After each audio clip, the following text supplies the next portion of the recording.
Alors cette partie du comparatif va surtout toucher à la communication via les différents OS, donc iOS, Android et Windows Phone. Donc on va commencer ici par la gestion des contacts.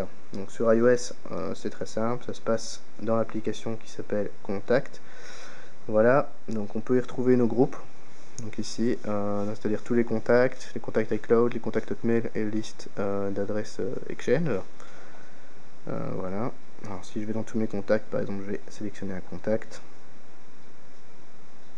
Voilà, je prends celui-là par exemple.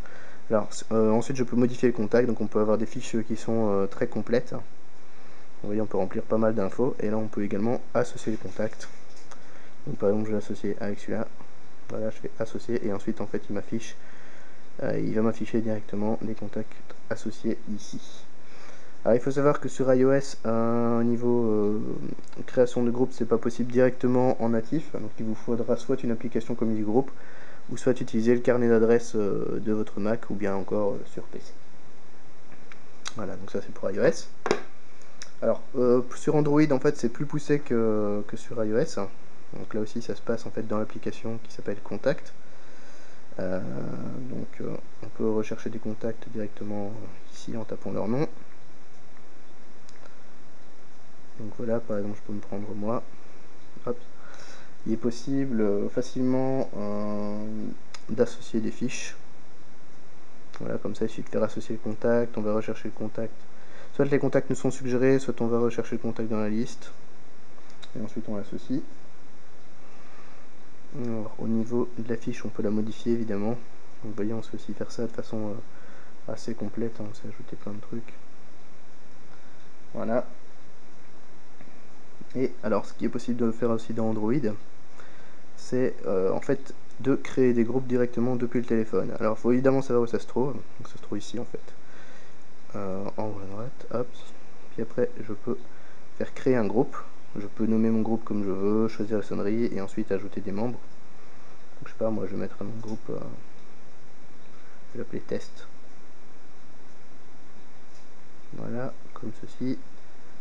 Donc une fois dans le groupe test, je peux facilement ajouter des membres. Donc j'ai qu'à directement sélectionner tout le monde que je veux dans mon groupe.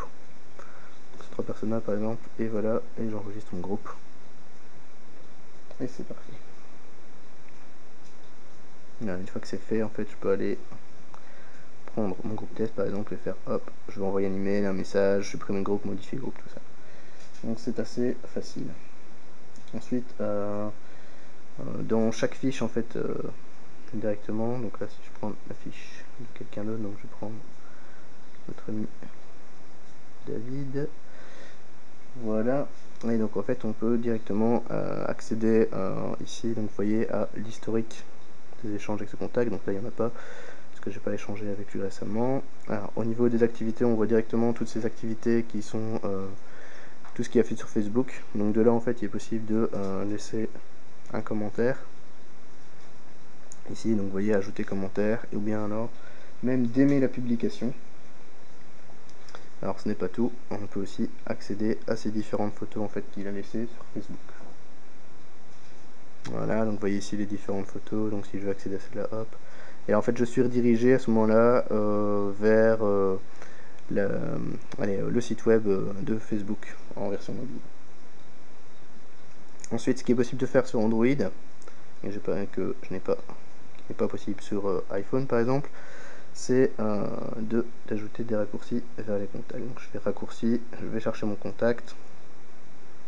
Donc je peux me prendre moi par exemple. Hop. Et voilà, j'ai directement accès au contact depuis l'écran d'accueil. Donc ça c'est pour Android. Alors ici en fait sur Windows Phone, il faut savoir que la gestion des contacts est très efficace et très bien faite. Donc on peut dire que Microsoft a une certaine avance sur ce point.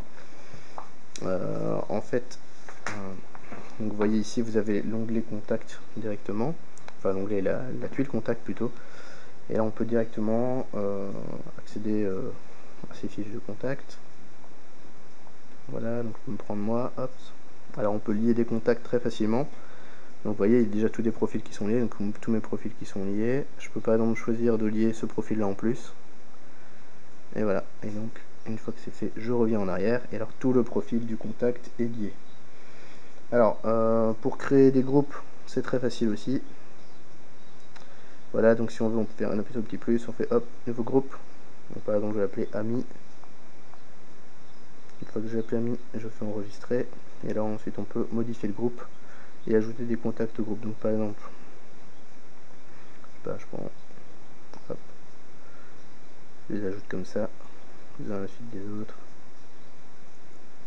Voilà, tout ce genre de choses. Alors, une fois que c'est fait, je retourne. Et là, en fait, directement dans le groupe, je peux suivre tout ce qui se passe sur les réseaux sociaux de mes contacts, accéder aux photos du groupe, donc les photos des amis, voir qui se trouve dans le groupe, envoyer des SMS de masse, envoyer des emails de masse et même épingler le groupe sur l'écran d'accueil. Et là en fait on aura directement toutes les notifications qui concernent le groupe, on verra les photos des différents membres, les différentes interactions qu'ils ont sur les réseaux sociaux, ce genre de choses. Ensuite si on retourne dans notre tuile contact, en fait on peut directement pour chaque contact voir les différentes interactions avec les réseaux sociaux. Voilà, donc ici par exemple on voit tout ce qui se passe sur les réseaux sociaux du contact. On peut voir aussi ses photos. Voilà, si je rentre dedans j'ai directement toutes des photos différentes. Voilà, on peut voir l'historique des échanges avec ce contact directement, où ça a été fait, quand ça a été fait, et tout ce genre de choses. Voilà, et c'est évidemment ce qu'on peut faire encore, c'est aussi ajouter par exemple un ami sur sa page d'accueil. Voilà, je fais épingler et alors j'aurai directement toutes les notifications de ce contact, tout ce qu'il fait au niveau de ses réseaux sociaux via la lifestyle. Alors aussi, ce que je vous ai pas montré, c'est que par exemple dans tout ce qui est tous les comptes ici, donc vous voyez on suit en fait tous les réseaux sociaux de tout le monde qui se trouve dans le contact. On peut faire ça pas soit par groupe, soit par contact. Donc vous voyez il y a Windows Live, LinkedIn, Twitter et Facebook qui sont suivis. Et je peux directement choisir, par exemple je prends, c'est pas moi, je prends ici, je peux rajouter un commentaire ou aimer très facilement. Et tout ça directement depuis la tuile contact. Donc c'est très facile, c'est très simple, on a vraiment une expérience très intuitive avec Windows Phone.